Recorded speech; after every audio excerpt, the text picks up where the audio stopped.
Good afternoon guys, and welcome back to the channel, and welcome to anyone who's come on over from James Robinson's video. Hopefully this short game and course management stuff will help you improve your game and lower your handicap.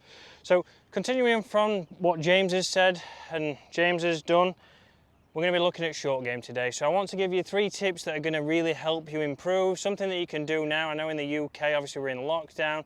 If you're anywhere else in the world with snow or anything else, you can do these drills inside to practice and improve for when you get back out on the golf course.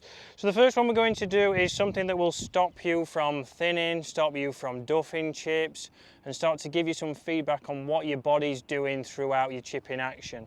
And what we're going to do is, depending on how good your balance is, we can either go on one leg, which is the hardest form of this.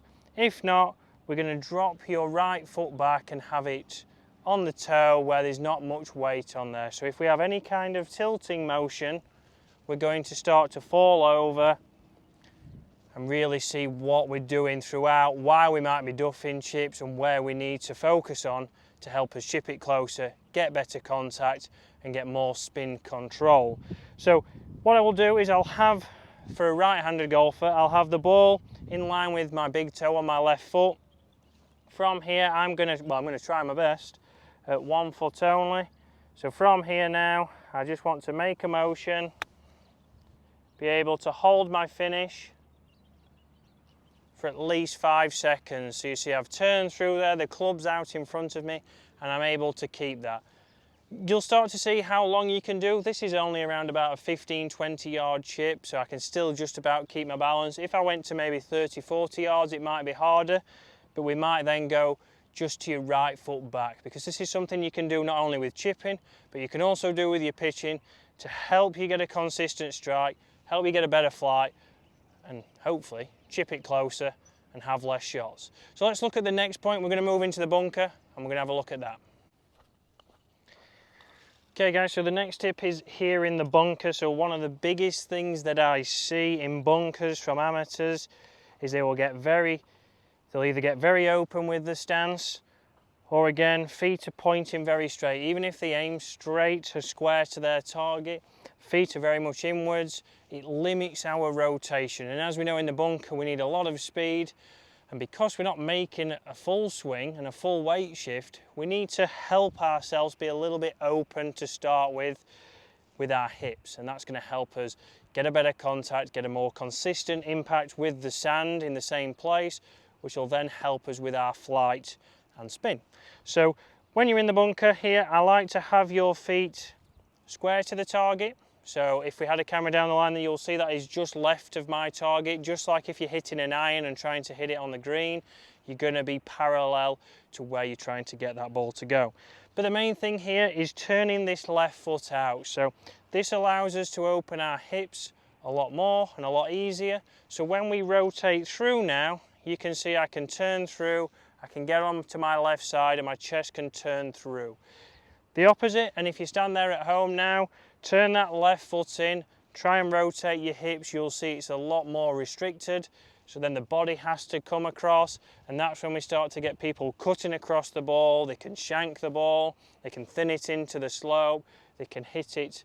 There is a green right next to him, but there's also a green 70 yards away. They could thin it 70 yards away. So open that foot up. As always, your weight is slightly left. And then from here, keep the speed. And you'll see how that ball's popped up very nicely, gone really high. Great little divot there. And that'll help you get the ball out much easier from the bunker. As I know, a lot of people always try and avoid the bunkers. So that's tip number 2. So let's get out to the bunker. Let's go for tip number 3. So tip number 3 now, we're going to be talking about a shot that needs to go up and over a bunker. So other than being in a bunker, the next dreaded shot for most people is coming from this place here. So again, it's a bit of a fluffy lie here. We've got a little bit of grass underneath the ball. So the first thing we need to do is obviously assess the lie. From there, we need to pick what kind of trajectory we need. So the pin is very close on this side of the green, so we need a high trajectory potentially to get it to land softer. The green all slopes away, so I would have been up there, and I have been up there, and I've seen that the green slopes away. So here, anything really inside 15 feet is a good chip shot. So if we're going to tour average from here, you'd probably be looking at 6 to 8 feet. So as even a single figure handicapper, getting it inside 10 feet and having a chance at a putt is better than it being in the bunker or being over the other side of the green. So come in here, pick the right club. So I know James Robinson probably will have used this club for every chip shot that he did and explained, but I have got a 60 degree here. So we are going to use this. So I've gone for the 60 degree Vokey with a K grind, so it has got a large amount of bounce. It's the wedge with the most amount of bounce. So this for amateurs is what they think they should use. Again, as people get better, they start to think that they need to get less bounce because they're a better player. It's all dependent on the conditions. So conditions here, there's plenty of grass, we can use a lot of bounce. It's not a tight lie, we're good to go with this club. So from here, I'm going to just go, the loft's on the club, so I'm going to go with a normal trajectory. So I'm going to have the ball position in the centre. I'm going to be a normal distance away from the ball. And then from here, we're just going to make a nice motion.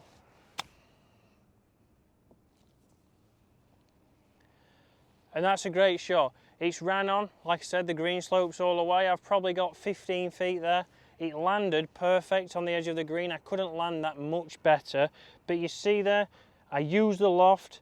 I didn't try to go for the flop shot. I didn't try anything. You know, I see a lot of times people have opened that up and gone with a full swing and tried to hit it as hard as possible. I've been able to swing in balance there. I know my ball position's correct. I've got the correct setup for the shot I want to play. And then I just play that.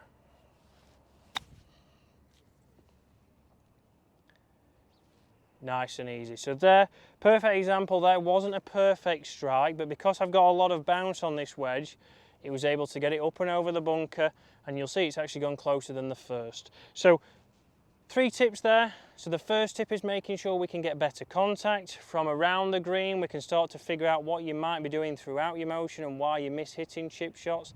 Second one, something to help you in the bunker. So just by turning that left foot out, it allows us to rotate better and commit better to our shots. If we can commit to the shots, normally we have a lot more success. And then the third and final one here is picking the correct club. On this occasion, which is a rarity, it is 60. I've assessed there's a lot of grass on this golf course. I'm at the Els Club, and I'd like to say thank you to them for letting me out here. But I've assessed what wedge, what bounce I need to be able to play the shot. And then from there, I'm not going for the Phil Mickelson magic flop. I'm playing percentages. So from here, tour average would probably be between 6 to 8 feet at best. I'd probably say the best is probably that. The average is probably 10 feet.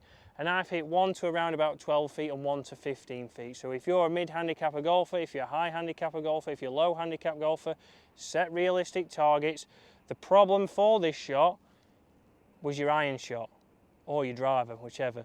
We shouldn't have been here in the first place. This is the worst place to miss to a flag there, so we need to think the reason why you might have had a high score is because you misplaced an iron shot, maybe being too greedy trying to get a birdie.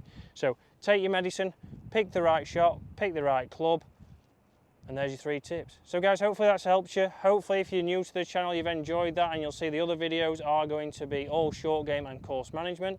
So like I've just said, thanks to the Els, thanks to the Claude Hardiman Academy, and I will see you again tomorrow.